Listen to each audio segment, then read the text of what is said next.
Alright सारे demon slayers fans लेके आ गए एक न्यू वीडियो। आप लोगों ने लास्ट टाइम देखा होगा शिनोबु वर्सेस डोमा की फाइट को मैंने एक्सप्लेन किया था पैनल बाय पैनल। जो कि वीडियो आप लोगों ने नहीं देखा है तो उसका लिंक डिस्क्रिप्शन में और कमेंट बॉक्स में सबसे पहले टॉप पे मिल जाएगा, उसको जाके देखना। फिर उसके बाद आपको ये स्टोरी समझ में आएगी। तो लास्ट पार्ट में हमने देखा था कि शिनोबु को कैसे डोमा मार देता है और जो कि कानाओ होती है वो शिनोबु को बचाना चाहती है लेकिन वो नहीं बचा पाती है और डोमा शिनोबु को अपने अंदर एब्सॉर्ब कर लेता है। फिर मांगा में एक पॉज लग जाता है, उधर से स्टार्ट होती है काइगाकू वर्सेस ज़ेनोसु की फाइट। बिना टाइम वेस्ट करे वीडियो को स्टार्ट करते हैं। Let's guess the best arc demon slayer infinity castle arc Kaigaku versus Zenitsu की फाइट है। और वहीं दूसरी तरफ हम देखते हैं ज़ेनोसु को, जो कि भागते भागते किसी रूम में आ जाता है और बोलता है मैं जानता हूँ तुम अंदर हो, अब बिना टाइम वेस्ट करे फटाफट बाहर निकलो। जिसपे सामने वाले गेट से एक डीमन बाहर निकलता है ये कहते हुए कि कोई अपने सीनियर से ऐसे बात करता है, तुम अभी भी पहले की तरह हो डरपोक ज़ेनोसु, जो कि और कोई नहीं अपर मून 6 काइगाकू था। जिसपे ज़ेनोसु गुस्से में बोलता है कि अब काइगाकू उसका सीनियर नहीं है, वो एक डीमन है, यानी कि उसका दुश्मन। दूसरी तरफ हम देखते हैं कि Tanjiro and Giyu infinity castle में भाग रहे हैं और नाकी में बार बार दोनों को अलग करने की कोशिश कर रही थी। और तभी वहां पे डीमन स्लेयर का कौवा आ जाता है और सारे डीमन स्लेयर को ये बताता है कि कोच शिनोबु अपर रैंक 2 डोमा से फाइट करते हुए मारी गई है। शिनोबु की मौत की खबर जैसे ही डीमन स्लेयर को पड़ती है वो सारे शॉक हो जाते हैं। तांजिरो खुद को रोने से रोकता है और साथ ही वो देखता है कि इन कौवों पे पेपर लगे हुए हैं और ये भी एक ब्लड डीमन आर्ट है, जिसकी वजह से ये कौवे डीमंस को दिखाई नहीं देते हैं। फिर हम देखते हैं डीमन स्लेयर हेडक्वार्टर्स में किरिया ओब्याशिकी को, जो कि कागाया ओब्याशिकी का बेटा है, जिसकी उम्र सिर्फ 8 साल है और जो कि अब कागाया ओब्याशिकी की डेड हो चुकी है। तो किरिया बन चुका है डीमन स्लेयर कॉर्प्स का लीडर और उसके साथ ही उसकी 2 बड़ी बहनें भी उसकी मदद कर रही है। और जो कि किरिया की फैमिली अभी कुछ समय पहले ही खत्म हो चुकी है। अगर तुमने हाशिरा ट्रेनिंग आर्क का लास्ट एपिसोड देखा है तो उसमें मुजान कागाया ओब्याशिकी को, उसकी वाइफ और उसकी 2 बेटी को उधर ही मार देता है, लेकिन फिर भी किरिया बिना इमोशनल हुए अपने काम पे फोकस कर रहा है। तो बेसिकली ये लोग कौवों की मदद से पूरे इन्फिनिटी कैसल आर्क का एक रफ स्केच बना रहे हैं, जिससे इन्हें पता चल जाएगा कि किस जगह पे हाशिरास और डीमंस है और कौवों की मदद से वो लगातार हाशिरास के कांटेक्ट में भी रह सकते हैं। जिसे इन्हें कोई भी इंफॉर्मेशन देनी होती है ये लोग कौवों के द्वारा देते हैं, जैसे कि शिनोबु की मौत की खबर।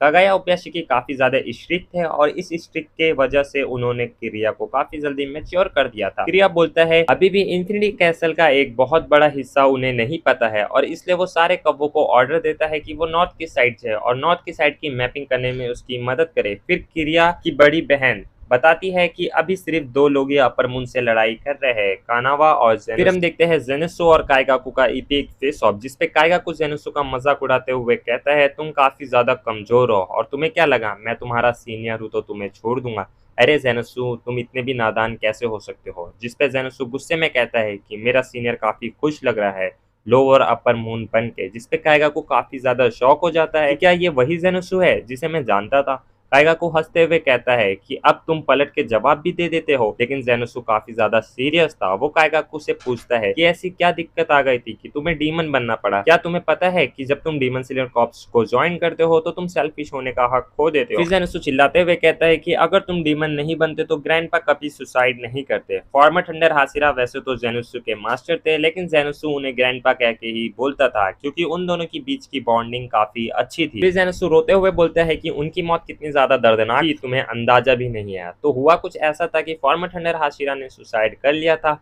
क्योंकि उन्हीं का एक स्टूडेंट डीमन बन गया था। और ये सुनते ही काइगाकू हंसने लगता है और ज़ेनोसु का मजाक उड़ाते हुए कहता है कि मैंने तो नहीं कहा था उन्हें सुसाइड करने, तो ये मेरी गलती नहीं है और तुम क्या चाहती हो मैं इस चीज पे शोक मनाऊं कि मेरा मास्टर मारा गया है। तो ऐसा कुछ नहीं होने वाला है, क्योंकि मुझे कोई फर्क नहीं पड़ता कि वो मरे या जिंदा रहे। उस बुड्ढे ने कभी अपनी सक्सेसरशिप लिखी ही नहीं, इसलिए वो इतना ज्यादा बेवकूफ था कि उसे समझ ही नहीं आया कि मैं बेटर हूँ या तुम। वो हमेशा मुझे तुम्हारे साथ कंपेयर करता था जबकि तुम मेरे सामने कुछ भी नहीं हो। इसलिए काइगाकू बोलता है कि अच्छा ही हुआ वो बुड्ढा मर गया और नॉर्मल डेथ तो वो डिजर्व भी नहीं करता था, उसे तो तड़प के ही मरना था। ये सुनते ही ज़ेनोसु काफी ज्यादा गुस्से में आ जाता है और कहता है कि तुम एक नंबर के बेवकूफ हो जिसने अपनी जान बचाने के लिए डीमन तक बनना स्वीकार कर लिया। तुम जैसे स्टूडेंट पर तो हर मास्टर को शर्म आनी चाहिए। फिर ज़ेनोसु बोलता है कि भले ही मुझे थंडर ब्रीथिंग का फर्स्ट फॉर्म ही क्यों ना आता हो, लेकिन तुम्हें तो थंडर ब्रीथिंग का बेसिक फॉर्म भी नहीं आता। इधर पे ज़ेनोसु ऐसा इसलिए बोलता है क्योंकि ज़ेनोसु थंडर ब्रीथिंग का फर्स्ट फॉर्म के अलावा कोई फॉर्म यूज नहीं कर सकता है और वहीं काइगाकू फर्स्ट फॉर्म छोड़ के बाकी सभी फॉर्म को यूज कर सकता है। ये सुनते ही काइगाकू काफी ज्यादा गुस्सा हो जाता है और जेनोसु को बोलता है कि कभी भी मुझे तुम अपने साथ कंपेयर मत करना क्योंकि मैं तुमसे बेस्ट हूँ। और फिर काइगाकू जेनोसु पे अटैक कर देता है थंडर ब्रीथिंग का फोर्थ फॉर्म डिस्टेंट थंडर को। और अब काइगाकू एक डीमन है तो वो अपनी ब्लड डीमन आर्ट को ब्रीथिंग फॉर्म में मिक्स करके एक बहुत ही पावरफुल अटैक बना देता है, जिस अटैक से पूरे रूम में ब्लैक कलर की लाइटनिंग फैल जाती है। लेकिन इस अटैक को जेनोसु इजीली डॉज कर लेता है और न कि डॉज करता है, काइगाकू की आधी गर्दन को भी काट देता है। काइगाकू ये देख के काफी ज्यादा डर जाता है और वो सोचता है कि ये तो वो जेनोसु हो ही नहीं सकता, ये तो कम्प्लीटली कोई डिफरेंट इंसान है। फिर काइगाकू को याद आता है कि वो डीमन कैसे बना था। तो एक दिन काइगाकू अपनी डीमन सिलर की ड्यूटी खत्म करके जा रहा होता है तो उसका सामना हो जाता है द अपर मून वन कोकोशिबो से। और कोकोशिबो के सामने काइगाकू रहम की भीख मांगने लगता है। कोकोशिबो को देख के काइगाकू काफी ज्यादा डर जाता है और कोकोशिबो से कहता है चाहे कुछ भी हो जाए मुझे जिंदा छोड़ दो, क्योंकि काइगाकू के हिसाब से अगर उसके सामने का दुश्मन उससे ज्यादा स्ट्रांग है तो उसके तलवे चाटने में कोई शर्म की बात नहीं है। इसलिए कोकोशिबो के सामने काइगाकू खुद को सरेंडर कर देता है और रहम की भीख मांगने लगता है। तो कोकोशिबो उसे अपना थोड़ा सा ब्लड देता है, ये कहते हुए कि मैं तुम्हें डीमन बना देता हूँ और क्योंकि तुम एक ब्रथ यूजर हो तो तुम एक पावरफुल डीमन भी बन सकते हो, और अगर तुम्हें मुजान ने एक्सेप्ट कर लिया तो तुम एक अपर मून डीमन भी बन सकते हो। फिर कोकोशिबो अपना थोड़ा सा ब्लड देता है काइगाकू को, ये कहते हुए कि अगर इस ब्लड की एक भी बूंद जमीन पे गिरी तो मैं तुम्हारी गर्दन धड़ से अलग कर दूंगा। और घबराते हुए काइगाकू खून की एक एक बूंद को चाट जाता है। अब काइगाकू जो कि जेनोसु से डरने लगा था वो काफी ज्यादा गुस्से में आ जाता है और जेनोसु पे अटैक कर देता है। Thunder breathing second form rice spirit. Zenitsu इसकी पावरफुल अटैक को देख के समझ जाता है काइगाकू ने इस पावर को अचीव करने के लिए कितने सारे ह्यूमंस को खाया होगा और न जाने इसने कितने सारी जानें भी ली होगी। और फिर काइगाकू जेनोसु पे अटैक करता है। थंडर ब्रीथिंग का third form thunder swarm, thunder breathing का फोर्थ फॉर्म हीट लाइटनिंग। और जो काइगाकू जेनोसु के ऊपर अटैक करते जा रहा था जेनोसु से डॉज भी नहीं करता है, क्योंकि जेनोसु के दिमाग में सिर्फ पास चल रहे थे कि कैसे काइगाकू और जेनोसु एक साथ ट्रेनिंग करा करते थे और जेनोसु कोई भी गलती करता था तो कैसे ग्रैंडपा उसे डांटा करते थे और काइगाकू कैसे हार्ड से हार्ड ट्रेनिंग को भी हैंडल कर लेता था। काइगाकू जो जेनोसु के ऊपर लगातार अटैक करते ही जा रहा था, जेनोसु से डॉज भी नहीं कर रहा था। काइगाकू जेनोसु से कहता है कि कैसा लगता है एक अपर मून से मार खा के, जिस पर जेनोसु कुछ भी नहीं बोलता है क्योंकि उसके दिमाग में सिर्फ यादें ही चल रही थी, पुरानी यादें। फिर काइगाकू अपना सबसे पावरफुल अटैक जेनोसु के ऊपर लॉन्च करता है, थंडर ब्रीथिंग का sixth form rumble and flash. और जैसे ही ये अटैक जेनोसु के ऊपर हिट करता है ब्लैक लाइटनिंग जेनोसु की बॉडी को चीरते हुए पार हो जाती है और जेनोसु के ऊपर काफी बड़े बड़े कट्स भी आ जाते हैं। और इस अटैक की वजह से जेनोसु काइगाकू के रूम से नीचे गिरने लगता है। तो काइगाकू ऊपर से बोलता है कि कुछ ज्यादा दुश्मनी नहीं थी जेनोसु, बस मैं तुम्हें पसंद नहीं करता था। लेकिन जेनोसु इसका भी कोई जवाब नहीं देता है क्योंकि अभी भी जेनोसु के दिमाग में सिर्फ पुरानी यादें ही चल रही थी। कैसे मास्टर जिगुरु उसे कहते थे कि कुछ सीखो काइगाकू से, और जेनोसु सोचता है मन ही मन कि मुझे पता था कि मैं कभी भी एक हाशिरा नहीं बन सकता, लेकिन मुझे पूरा भरोसा था कि एक ना एक दिन काइगाकू हाशिरा जरूर बनेगा। मुझे पता है कि काइगाकू मुझे पसंद नहीं करता, लेकिन अंदर ही अंदर जेनोसु काइगाकू की काफी ज्यादा रिस्पेक्ट करता था और हमेशा काइगाकू जैसा बनना चाहता था। और फिर इधर पे जेनोसु मास्टर जिगुरु से माफी मांगता है कि आई एम सॉरी, मुझे माफ करना, इधर से मेरे और काइगाकू के रास्ते अलग हो चुके। और अब जो कि जेनोसु नीचे गिर रहा था वो खुद को संभालता है और एक दीवार का सपोर्ट लेके ऊपर की तरफ जंप मार देता है। काइगाकू ये देख के काफी ज्यादा शॉक हो जाता है और तभी जेनोसु थंडर ब्रीथिंग का सेवेंथ फॉर्म यूज करता है, होना काजुची नाकामी। और काइगाकू इससे पहले कि कुछ सोच पाता उसकी गर्दन धड़ से अलग हो जाती है और ये देख के वो काफी ज्यादा शॉक हो जाता है और कहता है कि मास्टर जिगुरु हमेशा मुझसे जला करते थे, इसलिए उन्होंने जेनोसु को ये वाला मूव सिखाया और मुझे नहीं सिखाया। जिस पर जेनोसु बोलता है कि थंडर ब्रीथिंग का सेवेंथ फॉर्म उसने खुद इन्वेंट किया है और वो हमेशा से चाहता था कि ये वाला मूव मैं काइगाकू के साथ इस्तेमाल करूं, ना कि उसके अगेंस्ट में। जब जेनोसु काइगाकू की गर्दन धड़ से अलग कर देता है तो दोनों इन्फिनिटी कैसल में नीचे गिरने लगते हैं। जहां एक तरफ जेनोसु बेहोश हो रहा था वहीं काइगाकू को यकीन ही नहीं हो रहा था कि जेनोसु जैसा कमजोर इंसान भी उसे मार सकता है। लेकिन तभी वो खुश हो जाता है क्योंकि इन्फिनिटी कैसल में काइगाकू और जेनोसु दोनों साथ में गिर रहे थे, इसका मतलब दोनों साथ में मरेंगे। लेकिन उसी टाइम पे वहीं पे युशिरो आ जाता है और काइगाकू से कहता है कि बिना दोस्तों के वो हमेशा अकेले ही मरेगा। काइगाकू के लास्ट समय में युशिरो की बात सुन के काइगाकू काफी ज्यादा शॉक हो जाता है। युशिरो जेनोसु को बचा लेता है लेकिन फिर भी जेनोसु बेहोश हो जाता है। लेकिन जब जेनोसु की आंखें खुलती है तो वो खुद को एक हरे भरे गार्डन में पाता है जहाँ पे एक तालाब होता है और तालाब के बाजू में खड़े होते हैं ग्रैंडपा यानी कि मास्टर जिगुरु। जेनोसु मास्टर जिगुरु यानी कि अपने ग्रैंडपा को देख के रोने लगता है और कहता है कि मुझे माफ कर दो, जब काइगाकू डीमन बन रहा था तब उसे सबसे ज्यादा जरूरत मेरी थी और मैं उस टाइम पे उधर पे नहीं था, तो ये मेरी ही गलती है कि काइगाकू एक डीमन बन गया और जिसकी वजह से आपकी मौत हो गई। मैं हमेशा से चाहता था कि मैं आपकी तरह एक पिलर यानी कि हाशिरा बनूं, लेकिन मुझसे कोई भी काम ढंग से नहीं होता था। जेनोसु ये बोलते हुए रो रहा था और तभी मास्टर जिगुरु की भी आंखों में आंसू आ जाते हैं और फिर मास्टर जिगुरु जेनोसु से कहते हैं कि जेनोसु तुम ही मेरे सब कुछ हो, तुम ही मेरी प्राइड हो, तुम ही मेरी खुशी हो। और फिर जेनोसु की आंखें खुलती है तो वो देखता है कई सारे डीमन सिलर्स ने उसे बचा लिया है और उसका मेडिकल ट्रीटमेंट करके उसे होश में भी लेके आ गए हैं। फिर हम देखते हैं तांजिरो एंड ग्यूको जो के इन्फिनिटी कैसल में भाग रहे थे और छोटे मोटे डीमंस को मार रहे थे कि तभी पूरा इन्फिनिटी कैसल हिलने लगता है और कुछ तेजी से उनकी तरफ बढ़ रहा था। ग्यू तांजीरो से कहता है कि चौकन्ने हो जाओ, कुछ पावरफुल हमारी तरफ बढ़ रहा है। तभी सीलिंग को छीटते हुए एंट्री होती है द हिमसेल्फ अकाजा अपर मून 3 की,